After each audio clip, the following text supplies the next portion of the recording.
Hello everyone, welcome to another Rick's Picks. Today I'm going to be doing the NECA Teenage Mutant Ninja Turtles comic book series action figures with the red bandanas. Now I know a lot of people are more familiar with the multicolor, the blue, orange, red, and purple, but in the original comic books they all had red bandanas. Matter of fact, in the first 4 issues you didn't know what color bandanas they had because the comic itself was a black and white comic and the cover art was 2 to 3 colors. For example, I have the number 3 sitting here, and if you look at it, it has this beautiful blue, white, and black artwork. And the same with the back because they were all wraparound books, and they were also newspaper size. And I also have a number 4 here, which once again, it's that beautiful artwork. And it's, I believe, a 3-color art. And it's a wraparound cover as well.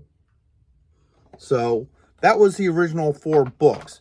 Now, it wasn't until book number 5, when you got your first color cover, and you saw that all the characters had the same color bandanas, which was a red.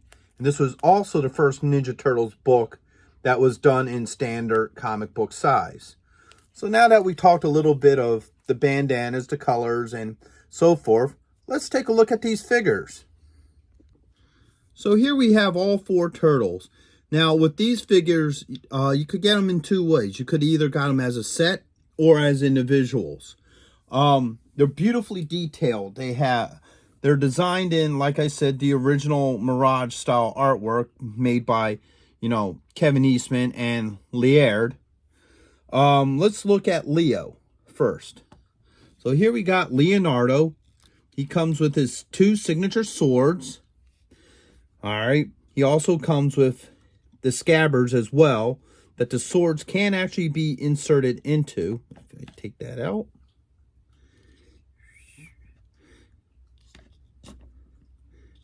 There we go. So now his swords can actually go in the scabbard, so you can either have them holding 1 or 2. They have a couple points of articulation. The head has 2 points. You have the neck that allows it to go up and down, back and forth. You have a shoulder joint, an elbow, a wrist, and then you have the thigh here, the knee, and then you have an ankle. Now, they paid a lot of attention to detail, okay? For like one, they even have the tails. Because the original turtle art had them all with tails. Later on, it was removed for the cartoon and later books because, for obvious reasons, they kind of look a little dirty to, certain folks. But the detail in the art is beautiful. They are very well sculpted, very well made. So that's Leo. Next is Raphael. They all have the same points of articulation, so I'm not going to go over it. He has his 2 signature size. The nice thing about him is you can either have him hold it like this, or if you pull the sai out, you can also have him hold it this way as well.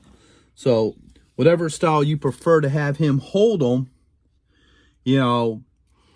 that is, with him, like I said, the detail is beautiful. Now, the only problem with the other figures other than Leo is there's no way for them to store their weapons on. Like Leo has the scabbards for the swords, but like there's no option for him to be able to put them like in the belt, either in the front or the back. They kind of just, they're either in his hands or they're not. And that's the same with all the figures.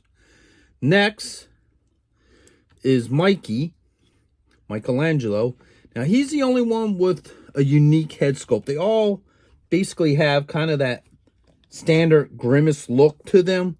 He's the only one who actually has kind of a goofier look to him. His nunchucks are really nice. They have real chain. So, the detail with them are nice. And then, like I said, they are removable out of his hands. And back in. So, Once again, they all have the same detail, pretty much the same artwork. Like I said, what makes this one unique is he has a bit of a sillier face opposed to his brothers, who all have serious looking faces. And then last but not least is Donatello. He only comes with one weapon, which is the bow staff. You know, he takes a nice pose with the staff. You can either have it in one hand or two.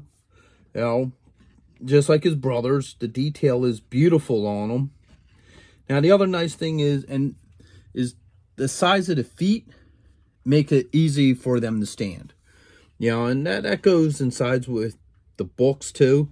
But, you know, it makes you easier to pose them in different ways and so forth without worrying about them falling over. So I think these were great figures. I've seen a couple other, you know, figures designed off of the comics that I don't think look anywhere near as nice as these. You know, I felt that these were pretty spot on to what the comic books look like. So that's my review of the Teenage Mutant Ninja Turtles NECA figures based off of the original comic books. I hope you liked this review. If you did, hit a like, leave a comment, share, subscribe, and I'll see you in the next one. Later.